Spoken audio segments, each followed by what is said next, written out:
صباح النور والسرور، صباح الفل، صباح الطاقة الإيجابية والنشاط، وصباح الرزق والرضا على أحلى اخوات في الدنيا. عاملين إيه؟ يا رب دايما تكونوا في أتم صحة وأحسن حال. النهاردة جيت لكم بفيديو جديد وروتين جديد، يا رب يعجبكم ويكون عند حسن ظنكم. لو لسه أول مرة تشوفي قناتي ولسه ما اشتركتيش، أتمنى تشتركي وتنضمي لعيلتي عشان نكون أكبر عيلة.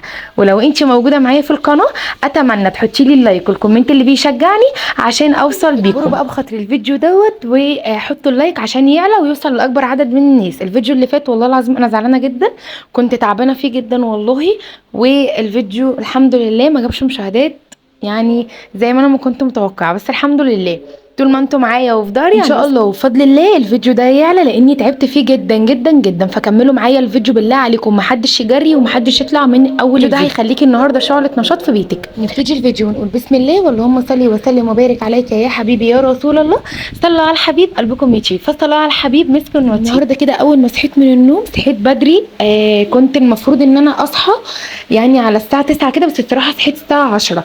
واسر مواعيد الدرس بتاعته اتغيرت، المفروض ان هو الدرس بتاعه كان 4:30، لكن عشان دخول المدارس وكده فالميس خلته لنا الساعه 12 الظهر. فطبعا ميعاد، بصوا ما اقدرش اقول لكم اتحطيت في ميعاد، يعني انا ساعات بنام بدري واقوم بدري، وساعات انام متاخر واقوم متاخر. والنهارده على الحظ ان انا ما كانش معايا فيديوهات ولا اي حاجه، والمفروض ان انا كنت انزل لكم ان شاء الله النهارده فيديو ان شاء الله. انا بسجل كده ومش عارفه بقى الفيديو هينزل الاربع ولا الخميس، فمنين ما ينزل انا عايزاكم تتفاعلوا معايا ان شاء الله عشان يعلى.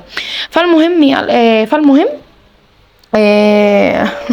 نسيت كنت بقول ايه. المهم قمت من النوم كده، شربت كوبايه قهوه بسرعه، وقلت انا هدي لنفسي تايم نص ساعة هكون مخلصة حاجة في المطبخ، يعني كل دوت مش خالص في وقتها، لا عشان ما اكدبش عليكم. انا قمت من النوم قلت هدي لنفسي نص ساعة، اخلص بقى التلاجة، اخلص بقى مثلا البوتاجاز، اخلص اي حاجة في المطبخ، بحيث ان انا لما ارجع من اسر افطرهم واعمل الغدا، ولو في مثلا وقت ان انا وانا بعمل الغدا كده يعني اعمل حاجة في المطبخ. فقمت انا اول حاجه ابتديت اول حاجه بالتلاجة، بس انا كنت ناسيه وانا بعمل الفيديو ان انا عملت التلاجة الصبح، حطيت لكم المقاطع بتاعتها، بس منتجت الاول الجزء ده. ابتديت ان انا غسلت المواعين بتاعه الفطار، وبعد كده رحت بقى مسحه البوتاجاز وبقى العيون والازاز، وعايزه اغير الستيكر اللي على الازاز دوت، وانا اصلا الستيكر ده انا مش عايزه اشيله عشان ما اظهرش وانا بعمل الاكل او كده. فمستنيه انا طالبه حاجه من على النت، ستيكر باسمي صوص كهوم، فمش عارفه الاوردر الصراحه هيوصل لي امتى. فحبيت ان انا برضو اقول لكم انا عايزه اشيله ومش عايزه اشيله ليه. خلاص اخدت بقى كده عيون البوتاجاز، انا كنت مصوره عيون البوتاجاز وانا بغسلها وبمسحها وكده، بس مش عارفه الكاميرا سخونيه الموبايل وقف او مسح الفيديو، ما اعرفش. الموبايل لقيته بيتهز مره واحده كده لوحده، الكاميرا في التصوير هو صور، بس المونتاج ما عرفش بقى الزرار الباور مع الزرار اللي بيعلي وانا حاطه في الستاند بقى يكبر لي يعمل فوكس على البوتاجاز ويرجع تاني، يعمل فوكس على البوتاجاز ويرجع تاني. فالصراحه رحت قصته. انا عايزه اقول لكم ان الفيديو ده كان 34 دقيقه او 35 دقيقه وانا منتجه، بس برضو قصت لكم منه حاجات ياما عشان خاطر برضو الناس صحاب الباكوت. طبعا حبيبتي ام مازن هي اللي قايله لي انا الباكوت، فاعملي لي فيديو قصير. طبعا هي هتسمع الفيديو هترد عليا في الكومنتات. مسكت بقى البوتاجاز كده، مسحت اديله من فوق وتحت، خليته بيبرق. خلاص خليته فله شمعة منوره. بصوا لو انتوا خدتوا بالكم الكاميرا عملت فوكس، انا انا ما خدتش بالي، دلوقتي انا بسجل ما خدتش بالي في المونتاج. فالمهم كده خدت الفرن من جوه، انا مسحت كده كل الفرن والبوتاجاز، وخدت كمان العيون، وحطيت بقى في الميه خل، وحطيت نقطه معطر او زيت عطري عندك بيتخلي ريحه البوتاجاز جميل ومش بيأثر على الاكل ولا حاجه. طبعا انا الشبكه كده مسحتها بسرعه فوق عشان خاطر انا كنت عايزه انجز وقتي، لان انا بعد ما جيت وكده وفطرنا كان يونس يعني اخد قيلوله كده، وقلت بقى انجز وقتي في القيلوله اللي هو هياخدها دي. طبعا انا مكمله المطبخ وهو جنبي، يعني انا مكمله المطبخ يعني بطلعان الروح. فالحمد لله. بصوا بقى، خدت كده مسحه كده العيون برضو، وخدت البوتاجاز. بصوا انا مسحت كل حاجه في المطبخ حرفيا، طالعه من المطبخ مبسوطه بجد والله. حتى لو انا مش مسحه الحيطان او حاجه، بس انا يعني طالعه مبسوطه ان انا عملت حاجه، انجزت النهارده حاجه. طبعا انت لازم تهوني على نفسك، حتى لو عملتي حاجه بسيطه قولي انا النهارده طالعه مبسوطه من مثلا من الغرفه دي او من المطبخ او من اي حته، ان انا خلصتها او انا عملتها. بس خلصت بقى البوتاجاز كده ودخلت على التلاجة. عايزه اقول لكم ان التلاجة كنت عند ماما، رحت ابص عليها وكده ورجعت، معرفش النور قطع ولا ايه اللي حصل. رجعت لقيت التلاجة منزله ميه ومبهدله لي الدنيا في المطبخ. انا طبعا بالليل جيت، فما كانش هينفع ان انا اصور خالص وانا بعمل الفريزر، ولا كنت هصور وانا بغسل السجاده كده. غسلتها بسرعه بسرعه وسبتها تنشف لتاني يوم لان كانت متبهدله ميه. فبرضه حبيت افهمكم النقطه دي، لان انا كنت قايله لكم ان انا لما اعمل المطبخ هغسل السجاده. فانا الصراحه كنت غسلاها يعني بقالي كده بتاع يومين غسلاها، فهي كانت نضيفه نوعا ما لغايه برضه ما اغسلها تاني معاكم مع غسيل السجاد بقى. المطبخ طبعا ليه تنظيفه تانية على قبل دخول الشتاء. ان شاء الله اكون جبت موب او جبت شرشوبه غير اللي عندي، عشان اللي عندي اتكسرت. امسح بقى بيها الحيطان وكده، لان انا اول باول ايدي دايما على الحيطان، ميه جت عليها، جت عليها حاجه وكده، انا بمسحها على طول. انا غسلت التلاجة الاول، عملت الرفوف اللي في الجنب عملتها وخلصتها عشان العلاجات وكده. انا مش بكركب التلاجة مرة واحدة ومش بخليها جنبي الدنيا مكركبه، لا اخلص حاجه حاجه عشان الدنيا تبقى من جنبي. لان انا من عادتي لما باجي اشتغل في اوضه او مثلا في المطبخ او في اي حاجه لازم حاجتي تبقى مترتبه جنبي، وما بحبش الدوشه عامه جنبي في الحاجات مثلا انا هشتغل بيها. خلصت بقى التلاجة وهعمل معاكم الرفوف، هغسلها وكده. الرفوف انا كنت خايفه عليها جدا وانا بغسلها لان هي ازاز وانا بخاف عليها تتكسر. دلوقتي لو رحتي يعني مثلا الصيانه او حاجه بيدفعك تمن الحاجه اصلا، يعني هي لسه في الضمان تلاجتي، بس برضو بيدفعك تمن الحاجه. عايزه اقول لكم هي التلاجة الى نوعا ما حلوه، بس بصراحه بنات ما انصحش حد بيونيون اير بجد. يونيون اير شركه يعني ربنا يسهل لهم بجد. يونيون اير في حاجتها كلها، غسالات اي حاجه وحشه. التلاجة انا بقالي يعني ما بقاليش كتير متجوزه، بس التلاجة يعني كذا مره تبوظ، كذا مره يجوا يعملوا لها صيانه، كذا مره الكارته من النور اللي هو السنه اللي فاتت كان كل شويه النور يقطع ويعمل الكارته، اعزكم الله يا رب، اتحرقت وجم غيروها وخدوا فلوس. برضو الفريزر كذا مره يقلل التبريد بتاعه، برضو جم عملوها وخدوا فلوس. مش بياخدوا فلوس ياما، هما بياخدوا فلوس زياره، يعني بيقولك الزياره ب150 جنيه ده السنه اللي فاتت. فاللي هما بيجوا ياخدوا فلوس على الحاجه. فانا ما انصحش من تجربتي انا مع غسالات وتلاجات يونيون اير، مش حلوه خالص بجد. عايزه جيبي حاجه تانية توشيبا فريش كده، لكن اليونيون اير لا. المهم بقى مسكت كده ال-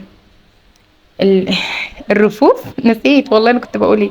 مسكت الرفوف غسلتها كده، خليتها بتبرد. المفارش بقى اللي كانت في التلاجة مسكتها ورحت غسلتها ورحت نشفتها وحطيتها، لان انا لقيتها ولا اتقطعت مني ولا اي حاجه. انا كنت فرشاها قريب، كنت جايباها قريب في المره اللي فاتت انا عملت التلاجة. قلت لكم انا عملت التلاجة بس ما عملتهاش معاكم بصراحه. ساعات بقى بعملها مثلا الصبح بدري اول ما بقوم قبل ما يقوموا، عشان انتوا عارفين ان انا مش بعرف اعمل منهم حاجه، والتلاجة بالذات بتاخد وقت مني مع بال ما بعملها وبخلصها وكده وبحط كل حاجه مكانها، فاكيد بتاخد وقت. فانا بعملها وهم نايمين. انا المره دي عملتها معاكم عشان احنا كنا نايمين متاخر، وهم قلت استحاله ان هم يصحوا، بس لقيت يونس والله واقف ورايا، خدته كده طبطبت عليه ونام شويه، وبعدين رحت نازله بقى، رحت وديت آسر الدرس وجبت حاجات كده كانت ناقصاني في الشارع، زي مثلا رز بهارات كانت ناقصاني، خضار كده. يعني بحاول اسهل على نفسي الدنيا طول ما انا مثلا في ايدي ان انا اسهل على نفسي الدنيا، بسهل على نفسي الدنيا. فجبت الحاجه بقى كده ورحت طالعه مكمله بقى بقيه المطبخ. بصراحه اول ما طلعت فطرتهم وكملت بقيه المطبخ. بصوا حطيت الرفوف كده وكنت منشفاها، بس قلت برده اخدها مسحه. على فكره بنات انا ساعات بعمل التلاجة كده، يعني انا ساعات ما بشيلش الرفوف لما بلاقيها نضيفه بجيب فوطه بخل، والميه اللي انتوا هتمسحوا بيها اللي فيها الخل دي حطوا نقطه فانيليا او كيس فانيليا باودر، ما تكتروش. وبعد كده امسحوا بقى، وبعد ما تخلصوا كده حطوا حته فحم. الفحم طبعا بيمنع الريحه الوحشه وبيمنع البكتيريا في التلاجة، طبعا كلنا عارفين. حطيت بقى المفارش كده، وبصراحه انا ما رتبتش التلاجة معاكم، انا رتبتها بسرعه عشان انتوا ايه عارفين انا قلت لكم يعني انا كنت نازله. عايزه اقول لكم بقى بنات، سهلي على نفسك الدنيا في المطبخ ازاي. دايما ايدك يعني اول باول في المطبخ. مثلا اتغديتي ادخلي اغسلي المواعين على طول، فطرتي لو كوبايتين ادخلي برضو اغسليهم على طول، لو شربتي كوبايه شاي نسكافيه قهوه اي حاجه برضو تغسليها على طول، تسيبيها تتصفى كده وتحطيها مكانها. انا عايزاكم كده تبقوا يعني ايه، دايما بيتك مترتب ونضيف. والله طول ما انت ايدك في بيتك والله مش هتحتاجي ان انت تعملي كل يعني مثلا يوم حاجه. يعني انا بضطر ان انا اعمل معاكم في القناه يوم ويوم. طبعا انا يوم ويوم لان انا لما بعمل روتين واستنى عليه امنتج وانزل، واستنى تاني اعمل روتين وانزله كده، فباخد يوم ويوم عشان خاطر يعني الروتين اعرف اسجل اعرف اعمل مونتاج وكده. لكن انا كل يوم بعمل البيت، يعني انا كل يوم بنظف وبروق وبكنس الارض وبمسح وكده، فبسهل على نفسي كل حاجه. يعني عايزاكم تسهلوا على نفسكم كل حاجه. طول ما انت مسهله على نفسك كل حاجه، وطول ما انت يعني مظبطه دنيتك وعارفه انت هتعملي ايه، النهارده هعمل كذا في المطبخ، لا النهارده هعمل كذا في الاوضه دي، هعمل كده، بتسهلي على نفسك الدنيا ومش بتكركبي نفسك. يعني حتى لو معاكي بيبي، معاكي مثلا طفل كبير، احنا المدارس جايه وهتصحوا بدري وكده، طبعا لو هتودي ابنك المدرسه او بنتك وكده، ترجعي من المدرسه على طول او باص بيجي ياخدهم، ترجعي من المدرسه على طول، ما تبقيش مثلا شايله هم حاجه اني مثلا انا هاجي انام، لا تقومي تودي كده يبقى البيت فاضي ورايق، تشربي لك كوبايه قهوه كده بمزاج، وتروحي بقى مخلصه بيتك كله، حتى الغدا بتاعك اعمليه واركنيه يعني لحين ما يجي مثلا باباكم او ابنك من البيت وكده، يكون ايه حاجتك كلها جاهزه. عايزه بقى تخلصي عقبال ما تنزلي مثلا تجيبي ابنك وكده من المدرسه، او هو يجي تكوني مخلصه كل حاجتك. ممكن تاخدي لك ساعه في نص اليوم، ممكن مثلا لو وراكي عايزه تنزلي السوق بالمره تجيبي حاجتك بالمره وانت طالعه كده. يعني اللي هو ايه، رتبي نفسك واعملي لنفسك جدول، خلي الجدول ده قدامك على طول كده. انا ساعات بعمل جدول وساعات لا، ساعات ببقى يعني من بالليل ببقى عارفه انا هعمل ايه، او يعني ايه اقول يا رب ان اذا كان حيانا وكان لنا عمر اقوم مثلا هعمل كذا، فاهمين؟ فانا برضو بقول لكم يمكن حد يستفاد من الحاجه اللي انا بقولها. مسحت بقى الحيطان كده ومسحت الرخامات. وعايزه اقول لكم معلش يا جماعه لو في بكسله في التليفون انا صورت بيه ياما، فتقريبا هو سخن قوي. مسحت بقى الدواليب وخدت من ورا الغساله، بس الصراحه ما صورتش. وهتشوفوني بقى وانا باجي كمان من ورا البوتاجاز كان في تراب وكان في حاجات. انا دايما على طول الحمد لله اللهم لك الحمد انا بعمل كده، حتى لو ما صورتش بزق البوتاجاز بزق الغساله. فعشان كده الحمد لله انا مرتاحه شويه ان المطبخ نضيف. الحيطان ان شاء الله في التنظيفه الجايه انا هعمله معاكم، الحيطان بتاعه المطبخ. وشوفوا لو في حاجه ناقصه في المطبخ انا ما عملتهاش اكتبوا لي. انا يعني بصوا بقبل الانتقادات زي ما انا بحب ان انتوا تكتبوا لي كلام بيشجعني، وبقى انا بقبل الانتقاد عادي، احنا اخوات وكلنا بناخد افكار من بعض. القناه يعني مش انا فاتحاها عشان تكتبوا لي على طول كلام حلو وتكتبوا لي على طول ان احنا بنحبك واحنا لا خالص. انا عايزاكم زي ما لو انتوا شايفين حاجه في الفيديو انا مش بعملها قولوا لي انت ما عملتيش كذا، وانا ان شاء الله باذن الله هعملها الفيديو الجاي. محدش بيتعلم بالسهل يا بنات. طبعا بصوا اكلين ورامين تحت البوتاجاز، بصوا انتوا شايفين تحت البوتاجاز الحمد لله ما فيهوش اي حاجه. مسحت كمان التربو ده ان شاء الله انا عايزه اغيره، بقاله 6 سنين معايا فمستحملني بصراحه، واتهبد منهم ايام النقل. فالمهم رجليه مكسوره فانا سنداه كده بحاجات بصراحه مش هكدب عليكم، فعشان كده انا مش بحركه من مكانه الا بالراحه خالص، بخاف ان الخلاط يقع من عليه. انا حاطه الخلاط عليه وكده عشان يبقى قريب مني، وانا كمان ما عنديش وحده لتخزين الخلاط او الحاجات دي. طبعا كنت قايله لكم في فيديو قبل كده ان انا المطبخ بتاعي صغير، كان على المطبخ القديم اللي هو كان في الشقه القديمه، ان المطبخ بتاع الشقه القديمه كان صغير جدا يا بنات، والحمد لله ربنا وسعها عليا هنا. فلما جيت انا انقل وكده فانا خايفه اروح شقه تانية ضيقه بعد ما انزل من هنا ان شاء الله. طبعا هتكلم معاكم في موضوع النقل دوت المره الجايه، لان انا ممكن انقل قريب من الشقه لو الست غلت عليا الايجار، لان كله بغلي على الايجار اليومين دول. فهيبقى صعب عليا قوي ان انا اقعد والايجار غالي عليا، طبعا المصاريف غاليه والعيشه غاليه، فانا مش عايزه اشيلكم هم، والله انا بتكلم معاكم كانتوا اخواتي. فلو وصلتوا معايا هنا ادعوا لي من قلبكم ان انا اروح شقه تمليك، ان ربنا يكرمني واروح شقه تمليك. بجد الايجار يعني صعب. خلصت بقى المطبخ كده كله يعتبر، وكنست كده، وبرده هلم التراب وهمسح بقى الارض. هحط كده دوني، وهحط معطر، وهكب كده حبه ميه. انا كان نفسي اطشطش يعني يا دودو هتوصل معايا لغايه هنا. دودو بتقول لي اعملي البلكونات وطشطشي. انا كان نفسي النهارده طشطش في المطبخ، والله العظيم كان نفسي النهارده اخلي كده رغاوي في المطبخ وكده، بس انتوا عارفين انا مش هعرف، هيعملوها لي بحر. انا عايزه اقول لكم انا كنت بعمل، لو كنت ما كتمتش الصوت دوت كنت هتسمعوا عياط يونس. يونس كان بيعيط وانا كنت بخلص بسرعه عشان انجز واطلع له، لان هو تقريبا كان عايز ينام او كان عايز ياكل، فما كنتش عارفه الصراحه. طبعا انا كده خلصت المطبخ. يا رب اكون فدتكم بحاجه بسيطه في فيديو النهارده، ويكون الفيديو عجبكم واكون عند حسن ظنكم. لو وصلتوا معايا لغايه هنا في الفيديو ما تنسوش تقولوا لي فله شمعه منوره. اشوفكم في فيديو جديد وروتين جديد.